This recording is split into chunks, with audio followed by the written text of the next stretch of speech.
আসসালামু আলাইকুম।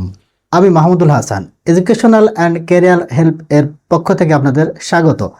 প্রিয় শিক্ষার্থীবৃন্দ, আজকে আমরা চাকরির পরীক্ষায় বারবার আসা একটা টপিকস নিয়ে সংক্ষেপে একটু আলোচনা করব। অর্থাৎ যেই টপিকসটা আলোচনা হবে আজকে, মুঘল সাম্রাজ্যের খুঁটিনাটি। মুঘল সাম্রাজ্য এটা চাকরির পরীক্ষায় এমন একটা টপিকস যেখান থেকে প্রতিনিয়তই আমরা কোনো না কোনো প্রশ্ন পেয়ে থাকি। আমরা সংক্ষেপে সেগুলো সম্পর্কে জানার চেষ্টা করব। মুঘল সম্রাটদের নাম মনে রাখার সহজ কৌশল এটা আমরা অনেকেই জানি। সেটা হচ্ছে যে বাবার হইল একদিন জ্বর সারিল ঔষধে। অর্থাৎ খুব সুন্দর মতো একটা ছন্দ আকারে আপনার এটা সহজেই মনে রাখতে পারবেন। এখন এই যে এই একটা বাক্য, বাবার হইল একবার জ্বর সারিল ঔষধে, এখানে বাবার বাবার যে শব্দটা রয়েছে, বাবার থেকে আমরা এখানে নিতে পারি যে বাবার হচ্ছে বাবর। ঠিক একইভাবে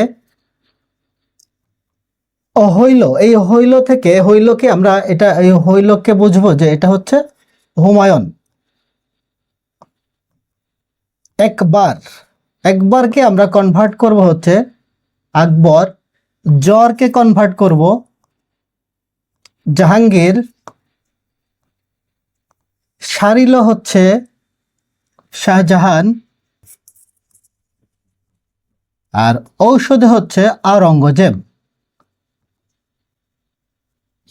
নামের ক্রমটা মনে রাখা জরুরি, কারণ হচ্ছে অনেক সময় প্রশ্নে এমন আসে যে তারা প্রশ্ন যারা করেন তারা কয়েকটা নাম দিয়ে দেন, যে অর্থাৎ মুঘল সাম্রাজ্যের যে এই শাসকদের নাম দেওয়া হয়েছে নিচে, এই কোন ক্রমটি সঠিক। অর্থাৎ সঠিক ক্রম অনুসারে মনে রাখার জন্য আমাদের এই ছন্দটা মনে রাখা প্রয়োজন। এখন আমরা কিছু বিষয় একটু দেখে নিতে চাই। সেটা হচ্ছে যে এই সম্রাটদের কার সময়ে কি ধরনের গুরুত্বপূর্ণ ঘটনা ঘটেছিল বা কোনগুলো পরীক্ষায় বারবার এসে থাকে। আমরা যদি প্রথমে দেখি যে সম্রাট বাবর, অর্থাৎ জহিরউদ্দিন মোহাম্মদ বাবর, যার পুরো নাম এই জহিরউদ্দিন মোহাম্মদ বাবর, যিনি 1526 থেকে 1530 পর্যন্ত মুঘল সাম্রাজ্যের সম্রাট হিসেবে দায়িত্ব পালন করেছিলেন। এই 1526 খ্রিস্টাব্দে আমরা জানি পানিপথের প্রথম যুদ্ধ হয়, এবং এই পানিপথের প্রথম যুদ্ধে ইব্রাহিম লোদিকে পরাজিত করে বাবর মুঘল সাম্রাজ্য প্রতিষ্ঠিত করেছিল এই ভারতীয় উপমহাদেশে। অর্থাৎ দিল্লি সালতানাতের পতনের পর শুরু হয়েছিল মুঘল সাম্রাজ্য। ঠিক একইভাবে এই বাবর সম্রাট বাবরের একটা আত্মজীবনীমূলক গ্রন্থ ছিল, তার নাম হচ্ছে বাবর নামা। এটাকে আমরা তুজুক-ই বাবরিও বলে থাকি, তুজুক-ই বাবরি, যেটি কিনা ফার্সি ভাষায় রচিত ছিল।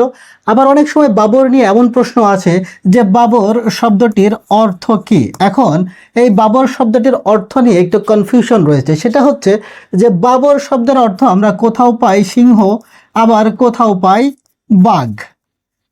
বাবর যখন ফার্সি শব্দ হিসেবে উল্লেখ করা হবে তখন এর অর্থ হবে সিংহ, আবার যখন বাবর হচ্ছে তুর্কি শব্দ তখন তার অর্থ হবে বাঘ। অর্থাৎ এটা নিয়ে আমরা কনফিউজড হই, মারামারি করি, কিন্তু সত্যিকার অর্থে দুইটা অর্থই সঠিক।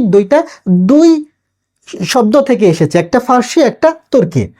এরপরে আমরা দেখি যে এই যে বাবার থেকে জহিরউদ্দিন মোহাম্মদ বাবর হয়েছে, ঠিক একইভাবে হইলে, অর্থাৎ বাবার হইলে একদিন জ্বর, সেই হইল থেকে হুমায়ুন, এই হুমায়ুনের পুরো নাম হচ্ছে নাসিরউদ্দিন মোহাম্মদ হুমায়ুন। এখন হুমায়ুনের এখানে একটু টুইস্ট রয়েছে। সেটা হচ্ছে যে হুমায়ুন কত থেকে কত পর্যন্ত শাসন করেছেন। আমরা এখানে দুইটা ক্রম দেখছি, একটা হচ্ছে 1530 থেকে 1540। এই 1530 থেকে, অর্থাৎ সম্রাট বাবরের পুত্র হুমায়ুন বাবরের মৃত্যুর পর 1530 খ্রিস্টাব্দে মুঘল সাম্রাজ্যের সম্রাট হিসেবে দায়িত্ব গ্রহণ করেন, এবং 1530 থেকে 40 পর্যন্ত তিনি খুব সুন্দরভাবে শাসন কার্য পরিচালনা করেছিলেন। কিন্তু যেটা হলো, এই 1540 সালে এসে কনৌজের যুদ্ধ নামে একটা যুদ্ধ হয়েছিল, কনৌজ। এই কনৌজের যুদ্ধে শের শাহের কাছে পরাজিত হন। শের শাহের কাছে পরাজিত হন কে? সম্রাট হুমায়ুন। সম্রাট হুমায়ুন শের শাহের কাছে পরাজিত হয়ে সিংহাসন থেকে চ্যুত হন। ঠিক এরপরে 1540 থেকে 1555 শের শাহ সুর বংশ প্রতিষ্ঠা করেন, এবং সেই সুর বংশের শাসন চলে। অর্থাৎ এই মধ্যবর্তী যে 15 বছর, এই সময়টাতে কিন্তু ভারতবর্ষে মুঘল সাম্রাজ্য ছিল না। পরবর্তীতে 1555 খ্রিস্টাব্দে সম্রাট হুমায়ুন তার যে হৃত রাজ্য সেটা পুনরুদ্ধার করতে সক্ষম হন এবং 1556 পর্যন্ত তিনি ক্ষমতায় ছিলেন। এরপর তার একটা মর্মান্তিক ঘটনা রয়েছে তার মৃত্যুর, সেটা হচ্ছে তিনি তার লাইব্রেরির সিঁড়ি থেকে পড়ে গিয়ে অসুস্থ হয়ে মৃত্যুবরণ করেন। এর পরবর্তীতে আমরা দেখলাম ঠিক একইভাবে আরো একটা ব্যাপার লক্ষণীয় যে সম্রাট হুমায়ুনেরও কিন্তু একটা গ্রন্থ ছিল। তার একটা গ্রন্থ, সেই গ্রন্থটার নাম ছিল হুমায়ুননামা, যেটা লিখেছিল সম্রাট হুমায়ুনের বোন, তার নাম হচ্ছে গুলবদন বেগম। তো ঠিক আছে, আমরা হুমায়ুন সম্পর্কে জানলাম। এরপরে এই যে একবার, বাবার হইল একবার, সেই একবার থেকে আমরা পেয়ে যাচ্ছি আকবর।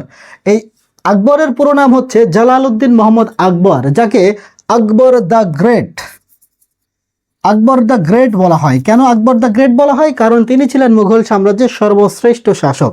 এই মুঘল সাম্রাজ্যের সর্বশ্রেষ্ঠ শাসক হিসেবে তিনি 1556 থেকে 1605 খ্রিস্টাব্দ পর্যন্ত একটা দীর্ঘ সময় ভারতবর্ষে মুঘল সাম্রাজ্য অধিপতি তিনি ছিলেন। এই সময়কালে তিনি বহুবিধ ঘটনা সাক্ষী রয়েছেন, বহুবিধ সংস্কার, বহুবিধ কার্যক্রম করেছিলেন। উল্লেখযোগ্য যে বিষয়গুলো আলোচনা করব, যেগুলো বারবার পরীক্ষায় এসে থাকে, আমরা জানি তিনি রাজস্ব সংস্কার করেছিলেন, প্রশাসনিক সংস্কার করেছিলেন। তার সময় আমরা জানি নবরত্ন নামে একটা পরিষদ ছিল। এই নবরত্ন পরিষদটা কি ছিল, এটা থেকে প্রশ্ন আছে। অর্থাৎ নবরত্ন হচ্ছে 9 জন বিজ্ঞ এবং জ্ঞানী ব্যক্তির সমন্বয়, যাদেরকে নিয়ে তিনি তার শাসন কার্যক্রম পরিচালনা করতেন।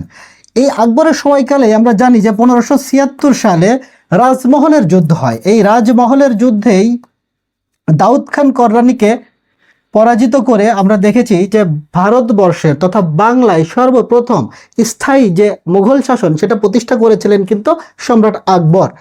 একই সাথে তিনি দ্বীন-ই ইলাহি প্রতিষ্ঠা করেছিলেন, যেটা থেকে বারবার প্রশ্ন আসে। অর্থাৎ 1582 খ্রিস্টাব্দে 1582 সালে তিনি দ্বীন-ই ইলাহি নামে একটি নতুন ধর্মমত প্রবর্তন করেছিলেন।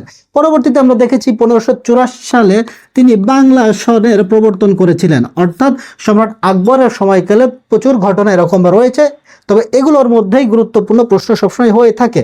পরবর্তীতে আসে আমরা দেখি জ্বর হচ্ছে কি, জ্বর থেকে জাহাঙ্গীর। এই জাহাঙ্গীরের পুরো নাম হচ্ছে নূর উদ্দিন মোহাম্মদ জাহাঙ্গীর, যিনি 1605 থেকে 1627 পর্যন্ত মুঘল সাম্রাজ্যের সম্রাট হিসাবে তিনি শাসন করেছিলেন। তার সময়ে চিত্রশিল্পের পৃষ্ঠপোষক ছিলেন তিনি। তার সময় সাম্রাজ্যের সীমানাও অনেক বেশি দূর পর্যন্ত বিস্তৃত ছিল। তার সময় একটা সুবিচারের চেইন, অর্থাৎ একটা চেইন ছিল, যে চেইন ধরে কড়া নাড়লে তিনি তার দর্শনার্থীদের সাথে দেখা দিয়ে সুবিচার নিশ্চিত করতেন তার সাম্রাজ্যে। এরপরে আমরা দেখি যে শারিলো হচ্ছে কি, শারিলো থেকে শাহাবুদ্দিন মোহাম্মদ শাহজাহান। অর্থাৎ এই শাহজাহানকে আমরা চিনি হচ্ছে মূলত, আমরা যারা পড়াশোনা জানি না সকলেই আমরা চিনি তাকে হচ্ছে কি, যে তিনি হচ্ছে একজন স্থাপত্যের কারিগর। অর্থাৎ ভারতবর্ষে আমরা যে সকল স্থাপত্যগুলো দেখতে পারি, যেমন তাজমহল, ময়ূর সিংহাসন সহ লালকেল্লা, এরকম প্রচুর তার স্থাপত্য কীর্তি রয়েছে, যেটাকে ভারতবর্ষে স্থাপত্যের স্বর্ণযুগ হিসাবেও কিন্তু আমরা গণ্য করে থাকি। এই সম্রাট শাহজাহান যে তাজমহল নির্মাণ করেছিলেন, সেই তাজমহলটা বেসিক্যালি ছিল তার স্ত্রী, তার নাম হচ্ছে কি মমতাজ, তার স্মরণে তিনি এটা নির্মাণ করেছিলেন এবং এটা কিন্তু ওয়ার্ল্ড হেরিটেজ ইউনেস্কো কর্তৃক ঘোষিত। এবং সর্বশেষ আমরা দেখি যে হচ্ছে ঔষধের দ্বারা আমরা কি বোঝাচ্ছি, ঔষধের দ্বারা আমরা বুঝতে পারি যে এটা হচ্ছে আওরঙ্গজেব। অর্থাৎ এর পুরো নাম হচ্ছে মহিউদ্দিন মোহাম্মদ আওরঙ্গজেব, যিনি 1658 থেকে 1707 পর্যন্ত ক্ষমতায় ছিলেন। তার সময়কালে মুঘল সাম্রাজ্যের সীমানা সবচেয়ে বেশি বিস্তৃত হয় এবং ভারতবর্ষে আমরা দেখেছি যে এই সম্রাট আওরঙ্গজেবের পর থেকেই মূলত মুঘল সাম্রাজ্য আস্তে আস্তে ক্রম অবনতির দিকে ধাবিত হয়।